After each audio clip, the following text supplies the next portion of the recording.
There's any deconstruction going on here. This looks like a perfectly good house. What's happening here? Well, come on inside. You'll see. Oh, you're right. Shane, this is definitely being gutted. Everything inside of here is being deconstructed. And how this happens is basically a client or a company who's doing a remodel will have us come in before they start and just start taking out everything that's reusable, from the doorknob to the entire components of a home if it's coming all the way down to the ground. How much material is actually going to be reused or recycled on this job here? For reuse, about 85% of the components that make up this home. 85%? Just a minimum amount ends up being considered waste and going in the landfill. Let's go check it out. Tell me what's going on in here.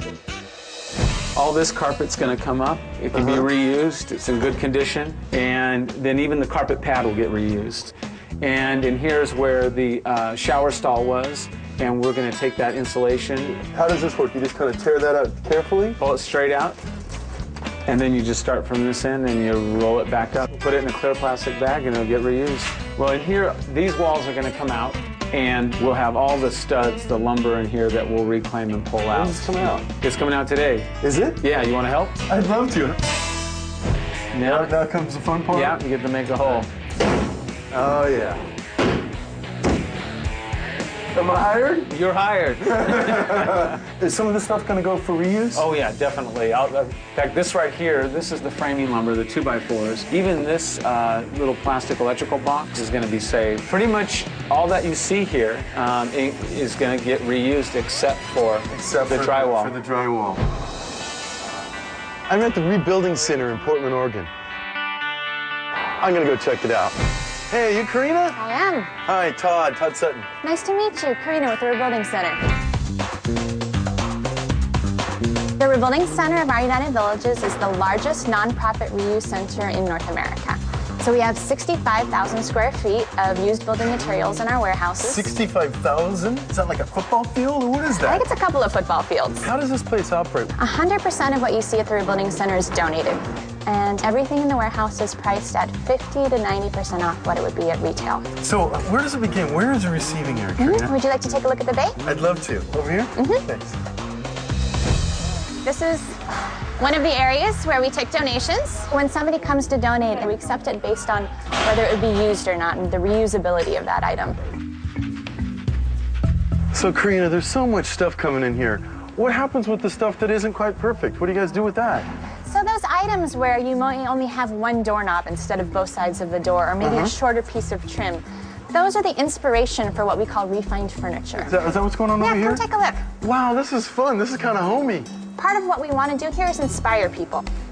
This is great. So here's a perfect example. Put a mirror behind it and a piece of trim over it, and it becomes part of someone's home. And come take a look at this. This is pretty amazing.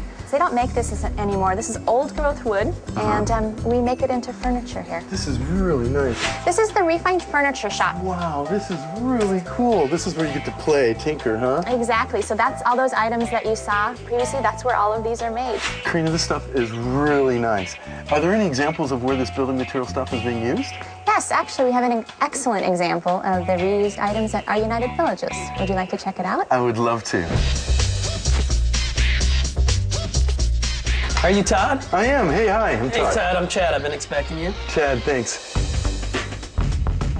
My company, Orange, was given the unique opportunity to build this office space out of 90% salvage material. As we were building this, each little cubicle started to take on a little bit of a different feel. So what's special about this room? Or tell me what I'm not recognizing. This sconce here and that sconce over there, they're both actually skylight sample corners. They absolutely have no use after that whatsoever. Those are old movie theater seats. Wow, all right. Reupholstered. Where's the popcorn? For your pleasure. Some of the things we incorporated into the walls were like movable parts so that you could actually like see into the other cubicle. So sometimes you get to shut them out, and sometimes you get to let them in. Depending on how you feel. Yeah. This is a cool wall. Doors from an apartment building. I think they had over 200 donated at once, and we ended up using quite a few of them here in this wall. Every square inch is interesting. I'm kind of overwhelmed with how cool it is. Yeah. Chad, I really had a blast. My pleasure. Thanks for the time. I really appreciate your information. Okay. Now I'm going to tell everybody, used building materials are the way to go. Please do. Thanks, man. All right, take care. That was so impressive. I feel really confident now knowing that Homes, offices, buildings of all sizes can have used building materials taken out or put in. That's recycling.